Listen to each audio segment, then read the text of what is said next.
Hello বন্ধুরা, আজকে আমি তোমাদের সাথে আলোচনা করব ঢাকা বিশ্ববিদ্যালয়ে এখন পর্যন্ত যত আবেদন পড়ল 2024-25 শিক্ষাবর্ষে সকল বিভাগের আপডেট নিয়ে তোমাদের সাথে আমি আলোচনা করব।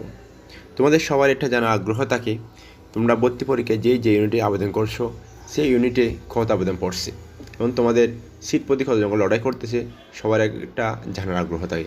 এই আগ্রহ থেকে আমার এই ভিডিও তৈরি। চলো দেরি না করে মূল ভিডিও শুরু করা যাক। ঢাকা বিশ্ববিদ্যালয়ে 8 দিনে আবেদন পড়েছে 2,72,000-এর বেশি।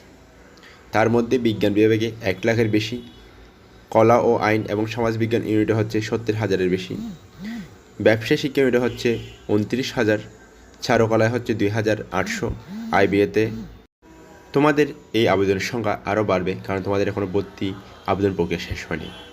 তোমাদের ভর্তি প্রক্রিয়া আবেদন শেষ হওয়ার পর তোমাদের কত আবেদন পড়লো এবং সিট প্রতি কত লড়াই করতেছে তোমাদেরকে জানিয়ে দেওয়ার চেষ্টা করব। আজকের ভিডিও এতটুকু। সবাই ভালো থাকো, সুস্থ থাকো এবং আপডেট ভিডিও পেতে অবশ্যই চ্যানেলটিকে সাবস্ক্রাইব করে পাশে থাকো। ধন্যবাদ।